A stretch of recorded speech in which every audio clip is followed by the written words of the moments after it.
जय हिंद साथियों, कैसे हो? उम्मीद है आप जहां भी होंगे स्वस्थ होंगे।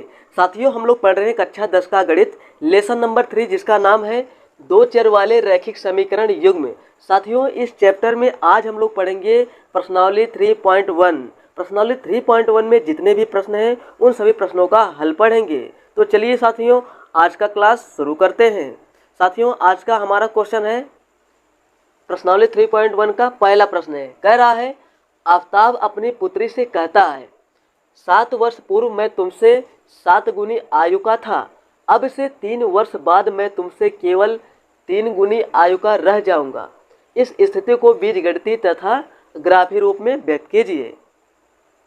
तो सबसे पहले हम लोग मान लेते हैं आफताब और उसकी पुत्री की वर्तमान आयु क्रमशः x वर्ष व y वर्ष है।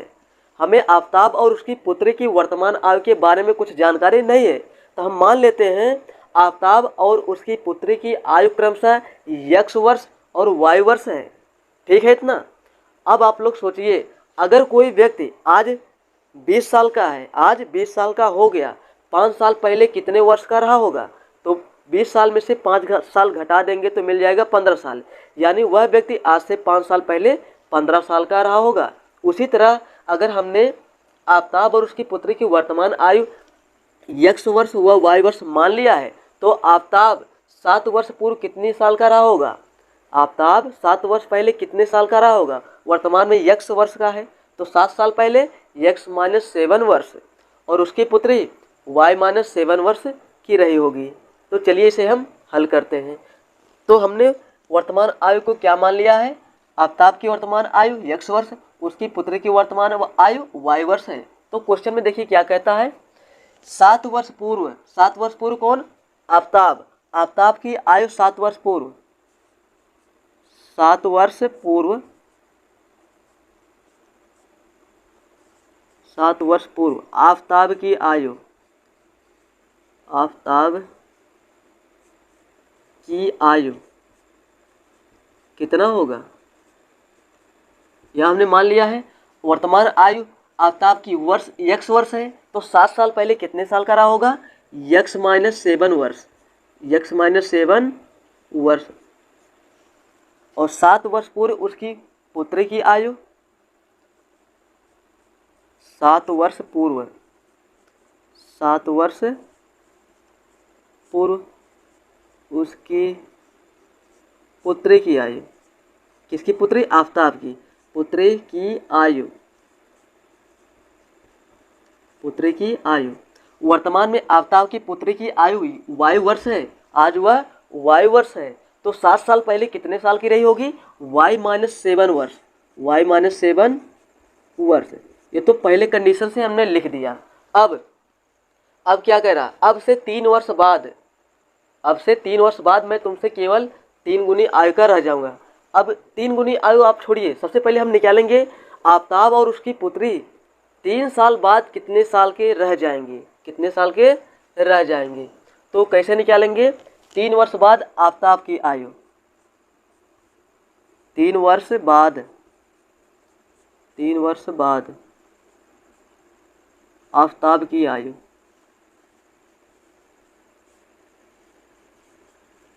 3 वर्ष बाद आफताब की आयु कितना होगा? अगर मान लीजिए आज कोई 20 साल का है, तो 3 वर्ष बाद कितने साल का होगा? 20 + 3, यानी अगर आगे जाएंगे तो उतना साल जोड़ देंगे। जितना साल पूछेंगे 5 साल बाद कितने साल का रहा होगा, तो वर्तमान में जितने साल का है, तो जितने साल आगे पूछ रहे हैं उतना साल आप उसमें जोड़ दीजिए। तो वर्तमान में x वर्ष का है आफताब, 3 वर्ष बाद कितने का होगा? x + 3 वर्ष, x + 3 वर्ष। और पुत्री की आयु 3 वर्ष बाद, 3 वर्ष बाद पुत्री की आयु कितना हो जाएगा? पुत्री की आयु वर्तमान में y वर्ष है, 3 वर्ष बाद कितना हो जाएगी? y + 3, y + 3 वर्ष। ये तो हमने लिख दी। देखिए क्वेश्चन में अब क्या कह रहा है, आफताब अपनी पुत्री से कहता है 7 वर्ष पूर्व मैं तुमसे, आफताब की 7 वर्ष पूर्व आयु कितनी है? आफताब की 7 वर्ष पूर्व आयु x - 7 है। आफताब कहता है 7 वर्ष पूर्व मैं तुमसे किससे? अपनी पुत्री से 7 गुनी आयु का रह जाएगा। 7 गुनी आयु किसकी, अपनी पुत्री से 7 गुनी आयु का रह जाएगा। इसे अब हल कर लेंगे तो एक समीकरण बन जाएगा। तो देखिए x माइनस 7 इक्वल में लिखेंगे 7y माइनस 49। अब इसको इधर लाते हैं, 7y और माइनस 49 को इधर लाते हैं। x माइनस 7y और माइनस 7 इधर आ जाएगा प्लस 49 बराबर 0। और x माइनस 7y 49, ये प्लस 49 है, माइनस 7 तो घट जाएगा तो कितना मिलेगा, प्लस 42 बराबर 0। यह समीकरण 1 हो गया, समीकरण 1 हो गया। अब क्या कहा गया है, अब से 3 वर्ष बाद मैं तुमसे केवल 3 गुनी आयु का रह जाऊंगा। आफ्ताब कहता है अब से 3 वर्ष बाद, यानी अब से 3 वर्ष बाद आफ्ताब की आयु कितनी है, x प्लस 3। तो x प्लस 3 अब से 3 वर्ष बाद, यानी आफ्ताब अब से 3 वर्ष बाद मैं तुमसे केवल 3 गुनी आयु का रह जाऊंगा। किससे, अपनी पुत्री से 3 गुनी आयु का। तो 3 गुनी आयु का किसका है, अपनी पुत्री y प्लस 3। आफ्ताब 3 वर्ष बाद अपनी पुत्री से 3 गुनी आयु का रह जाएगा। ये बन गया दूसरा समीकरण, इससे बन जाएगा x प्लस 3 बराबर 3y प्लस 9। अब इन सबको उधर ले जाते हैं, नहीं इन सबको इधर लाइए, इधर लाएंगे तो अच्छा रहेगा। x plus 3 minus 3y minus 9 बराबर 0। इसको सिंप्लीफाई करेंगे, कितना मिल जाएगा, x माइनस 3y और माइनस 9 प्लस 3 तो घट जाएगा, तो माइनस 6 बराबर 0। यह मिल गया समीकरण 2। ये जो समीकरण 1 और 2 आया है, इस स्थिति का बीजगणितीय रूप है। ये क्या है, इस स्थिति का बीजगणितीय रूप है। अब इसकी सहायता से हम बनाएंगे ग्राफ। समीकरण 1 और 2 की सहायता से बनाएंगे ग्राफ, वो हो जाएगा हमारा ग्राफी रूप। चलिए हम लोग इससे सबसे पहले x और y का मान निकालते हैं। कैसे निकालते हैं आपको पता है, एग्जाम्पल में सब कुछ बता दिया गया है कैसे हल करना है। सबसे पहले पहला समीकरण लेते हैं, x minus 7y plus 42, x minus 7y plus 42 बराबर 0। अब यहाँ से x और y का मान कैसे निकालेंगे, x बराबर 0 और y बराबर 0 रख के निकाल लेंगे। तो एक टेबल बनाते हैं x और y का। सबसे पहले x बराबर जब 0 रखेंगे तो y का कुछ मान आएगा। जब x बराबर 0 रख देंगे, ये वाला टर्म तो पूरा 0 हो जाएगा। क्या बचेगा, माइनस 7y प्लस 42 बराबर 0। तो माइनस 7y बराबर माइनस 42, ये माइनस माइनस मिलके प्लस हो गया, तो y बराबर 6, 7 6 42। तो y का मान आ गया 6, y का मान आया 6। जब x बराबर 0 रखे तो y का मान आ गया 6। अब दूसरी बार हम y बराबर 0 रखेंगे, y के स्थान पर 0 रखेंगे तो x का मान आएगा। इसको जब 0 रख देंगे, y का स्थान पर 0 रखेंगे तो ये वाला पूरा टर्म 0 हो जाएगा। तो x बराबर मिल जाएगा माइनस 42। इसे बिंदु कौन कौन से आ गए, बिंदु मिल गए हैं 0, 6, x 0 y 6।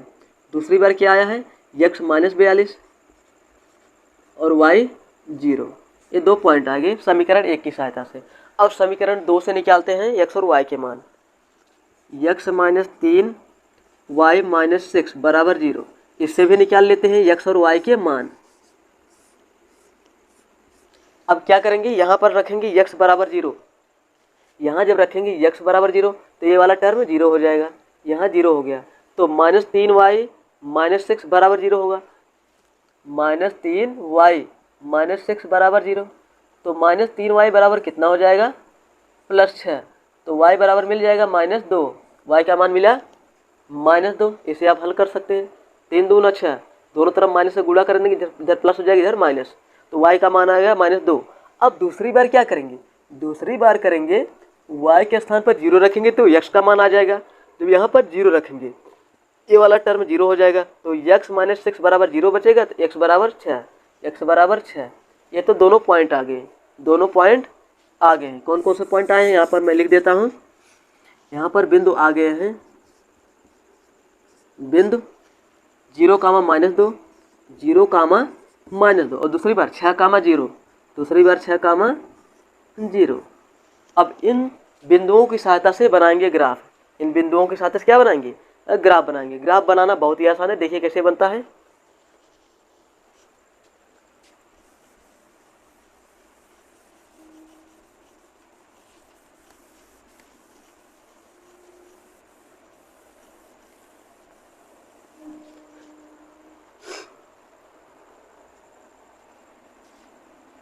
ये मान लेते हैं y एक्सिस है और इसे मान लेते हैं x एक्सिस है। थोड़ा टेढ़ा हो गया, इसे सीधा बनाते हैं। यह है x एक्सिस, इसे भी थोड़ा बड़ा कर देते हैं। x है, y है, यह y निगेटिव है और x निगेटिव है। अब यहाँ देखिए, यहाँ पर है 0 कामा -2, 0 कामा क्या है? -2।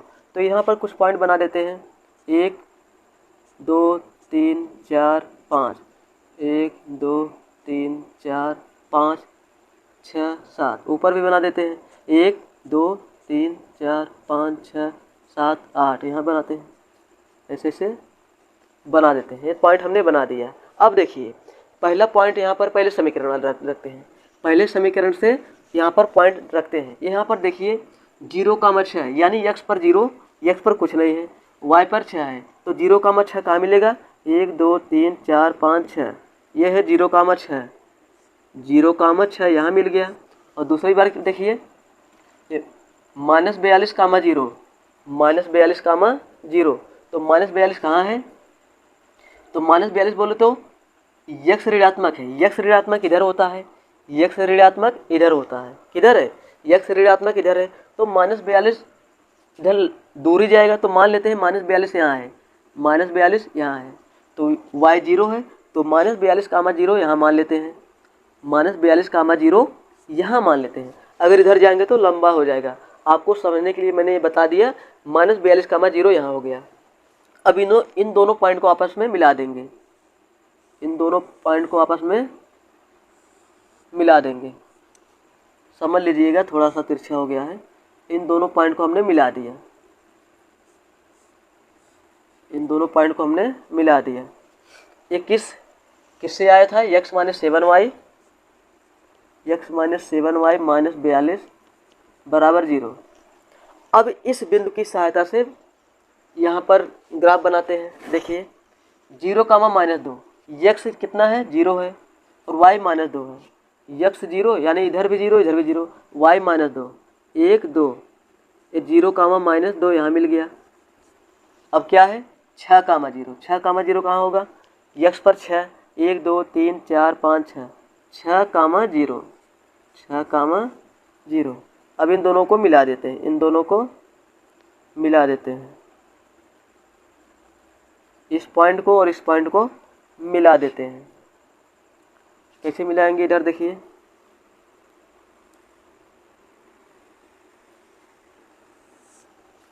तो ये पॉइंट अभी आगे जाकर कहीं पर कट करेंगे। ये दोनों जो लाइन है, ये पहली लाइन और ये दूसरी लाइन इधर कहीं जाकर कट करेंगे। उससे हमें कोई लेना देना नहीं है, केवल हमें क्या कहा गया है?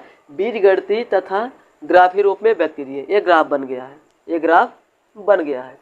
तो इसका क्या हल आएगा? हल नहीं पूछा है, केवल ग्राफ बनाना था।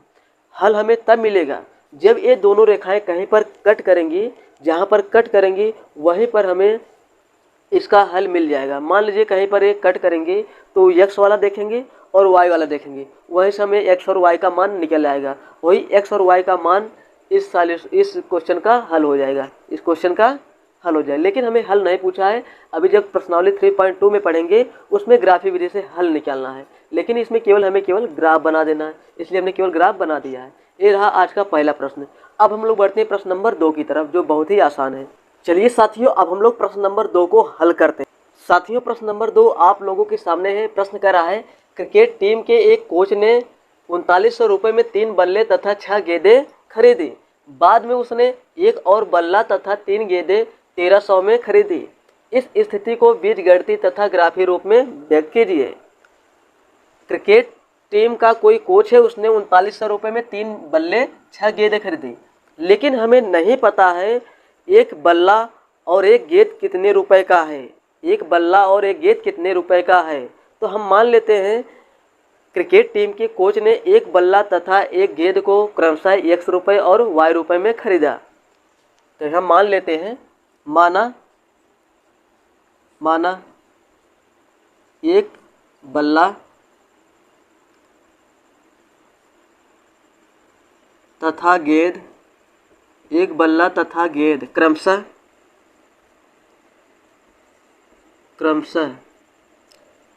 x रुपये व y रुपये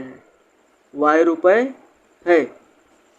जब एक बल्ला x रुपये का है और एक गेंद y रुपये का है, जब एक बल्ला x रुपये का है तब तीन बल्ला कितने रुपए का होगा? 3x रुपये का। एक बल्ला x रुपये का तो तीन बल्ला 3x रुपये का, प्लस एक गेंद y रुपये का है तो 6 गेंद 6y रुपये का हो गया। और 3 गेंद और 6 बल्ला खरीदने में उसने कितना रुपए खर्च किया? 3900 रुपये खर्च कर दिया। तो यहाँ लिख दिया 3900। यह हो गया समीकरण 1।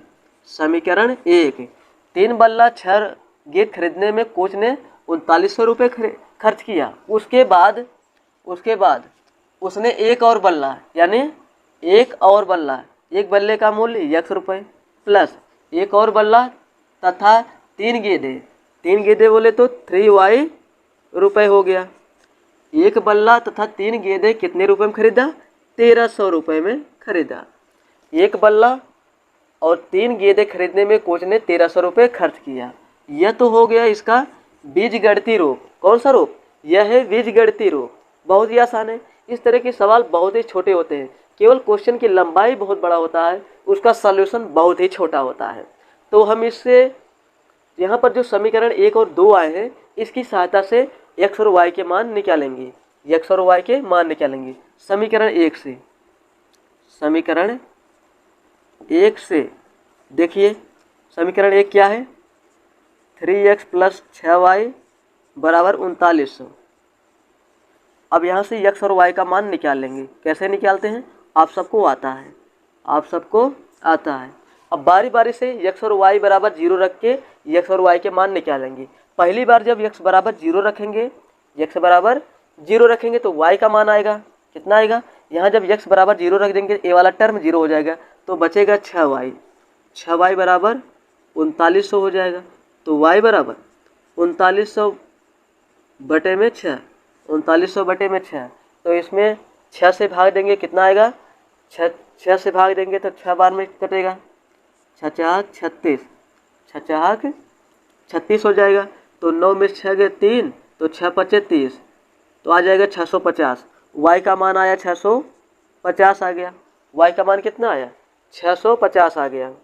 इसी तरह अब y बराबर 0 रखेंगे। y बराबर जब 0 रखेंगे तो a वाला टर्म 0 हो जाएगा, y वाला टर्म 0 हो जाएगा। तो बचेगा 3x बराबर बचेगा 3900। तो x बराबर कितना हो जाएगा? 3900 बटे में 3, तो कितना आ जाएगा? 1300। कितना आएगा? 1300 आ गया। जब y बराबर 0 रख दिए तो x का मान आ गया 1300, x का मान आया 1300। अब इसी तरह क्या करेंगे? समीकरण 2 से, समीकरण 2 से क्या रखेंगे? x प्लस 3y इक्वल में 1300। अब यहाँ रखेंगे सबसे पहले x बराबर 0। जब x बराबर 0 रख दिया हमने, यहाँ 0 रखा तो ये वाला टर्म 0 हो गया। तो क्या बचा? 3y बराबर 1300 हो गया। तो y बराबर 1300 बटे में 3, 1300 बटे में 3। तो 3 से इसमें भाग देंगे, कितना आएगा? 3 चौके 12 हो गया, 3 चौके 12 हो गया। तो 12 हो गया, 1 बचेगा तो 0 उतारेंगे तो 10 हो जाएगा। 3 त्रिक्का 9, 3 त्रिक्का 9 हो गया। तो 1 बचेगा, फिर 0 उतारेंगे तो 3 त्रिक्का 9, तो 0.3 ये चलता रहेगा। 433.33 आता रहेगा। तो y का मान कितना आ गया? 433.3। अब दूसरी बार क्या करेंगे? y बराबर 0 रखेंगे। y बराबर जब 0 रखेंगे तो कितना मिल जाएगा? y बराबर जब 0 रखेंगे, ये तो 0 हो गया, तो x बराबर मिल गया 1300, x बराबर मिला 1300। अब इन बिंदुओं की सहायता से हम ग्राफ बना सकते हैं बहुत ही आसानी से। देखिए कैसे बनाते हैं।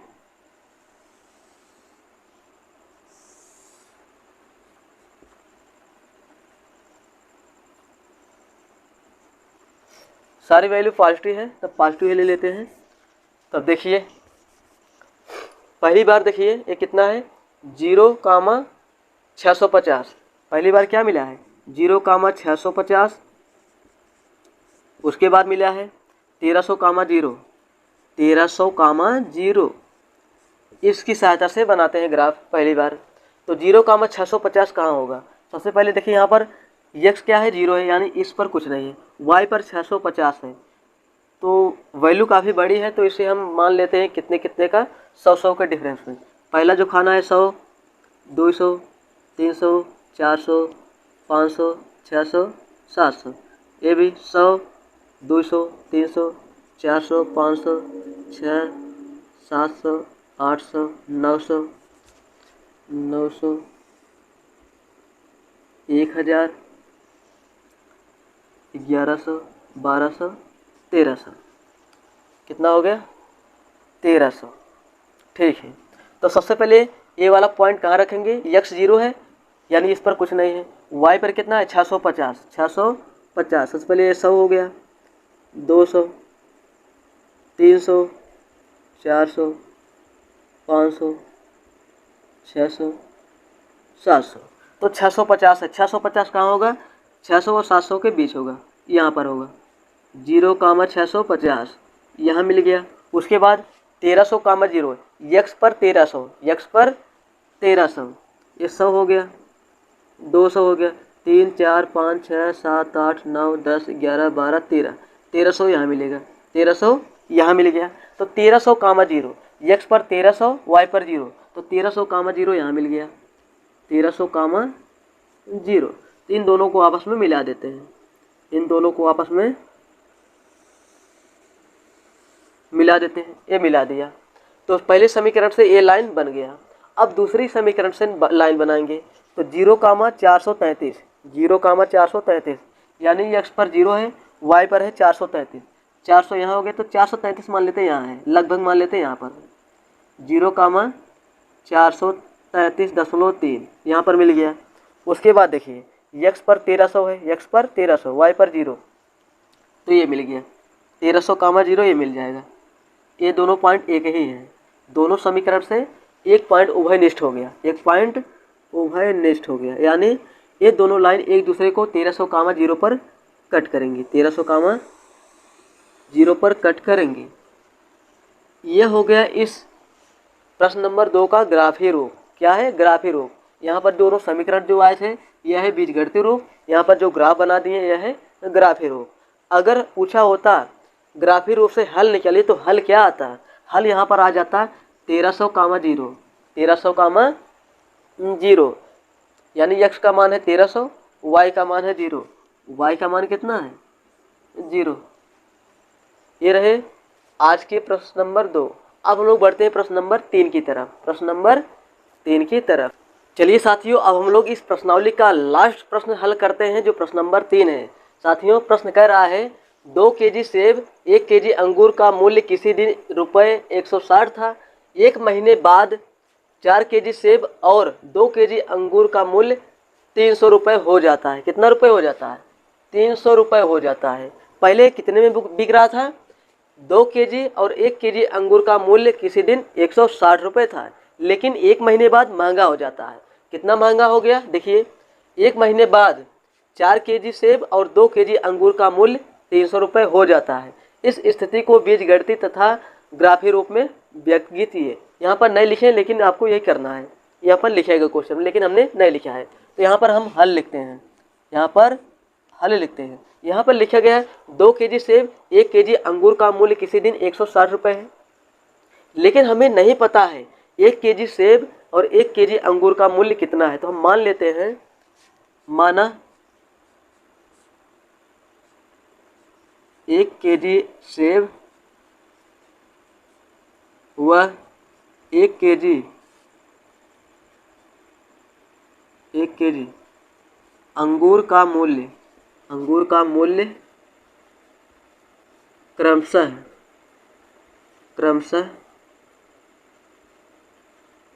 x व y रुपये है। कितना है x और y रुपये है। 1 केजी सेब और 1 केजी अंगूर का मूल्य क्रमशः x रुपये और y रुपये है, तो आप लोग बताइए 2 केजी का कितना होगा 2x रुपये और 1 केजी अंगूर का मूल्य 1 y रुपये। ठीक है, क्या क्या आ गया 2 केजी सेब और 1 केजी अंगूर का मूल्य कितना है 160 रुपये। तो 2 केजी प्लस 1 केजी अंगूर का मूल्य कितना है 160 रुपये, 160 रुपये। तो x केजी का कितना होगा 2 केजी का कितना होगा 2x रुपये, क्योंकि यहाँ पर हमने लिख दिया है 1 केजी का x रुपये, 2 केजी का 2x रुपये, 3 केजी का 3x रुपये। तो यहाँ पर हो जाएगा 2 केजी का 2x रुपये और 1 केजी अंगूर का मूल्य 1 y रुपये बराबर 160। ये हो गया समीकरण 1। समीकरण 1। और दूसरी बार क्या कहा गया है 1 महीने बाद 4 केजी सेब, 1 महीने बाद 4 केजी सेब प्लस 2 केजी अंगूर का मूल्य हो जाता है 300 रुपये। कितना 300 रुपये हो जाता है। तो हमने यहाँ पर मान रखा है 1 केजी सेब का मूल्य x रुपये, तो 4 केजी का कितना होगा 4x रुपये और 1 केजी अंगूर का मूल्य माना है y रुपये, तो 2 केजी का हो जाएगा 2y रुपये। यह है इसका बीजगणितीय रूप। कौन सा रूप बीजगणितीय रूप। अब हम इससे क्या करेंगे x और y का मान निकाल कर ग्राफ बना देंगे, हो जाएगा ग्राफीय रूप। तो ग्राफ बनाना बहुत ही आसान है। तो समीकरण 1 से समीकरण 1 से 2x धन 1y बराबर 160। अब x और y का मान निकालेंगे। कैसे निकालेंगे x बराबर 0 और y बराबर 0 रख के निकालेंगे।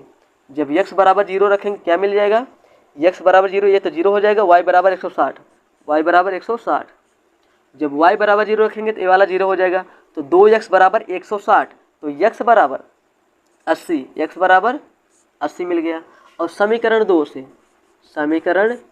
2 से अगर कोई कन्फ्यूजन है आप लोग कमेंट करके बताइए, मैं इस कन्फ्यूजन को दूर करने की कोशिश करूँगा। तो 4x प्लस 2y बराबर 300, यहाँ से भी x और y का मान निकाल लेंगे, x और y का मान निकाल लेंगे। सबसे पहले x बराबर 0 रखेंगे तो ये वाला टर्म 0 हो जाएगा, तो 2y बराबर मिलेगा 300, तो y बराबर हो जाएगा 150। अब रखेंगे y के स्थान पर 0, यहाँ 0 रखेंगे तो x का मान निकाल लेंगे, तो कितना मिलेगा 4 सत्ते 28, 4 पचे 20, 75 आ जाएगा। कितना आ जाएगा देखिए कैसे आया। जब यहाँ पर y बराबर 0 रखे तो ये पूरा 0 हो गया, तो 4x बराबर मिला 300, 4x बराबर 300, तो x बराबर मिला 300 बटे में 4, तो 4 सत्ते 28, तो 2 बचा, 0 उतारे तो 4 पचे 20, आ गया 75। अब इसकी सहायता से बनाएंगे ग्राफ। इसकी सहायता से क्या बनाएंगे ग्राफ बनाएंगे। देखिए ग्राफ कैसे बनता है, x हो गया और यह y। तो यहाँ पर x देखिए कितना है 80 है और यहाँ पर x 75 है। तो हम ले लेते हैं 10 का ले लेते हैं 10, 20, 30, 40, 50, 60, 70, 80, 90, ऊपर भी 10, 20, 30, 40, 50, 60, 70,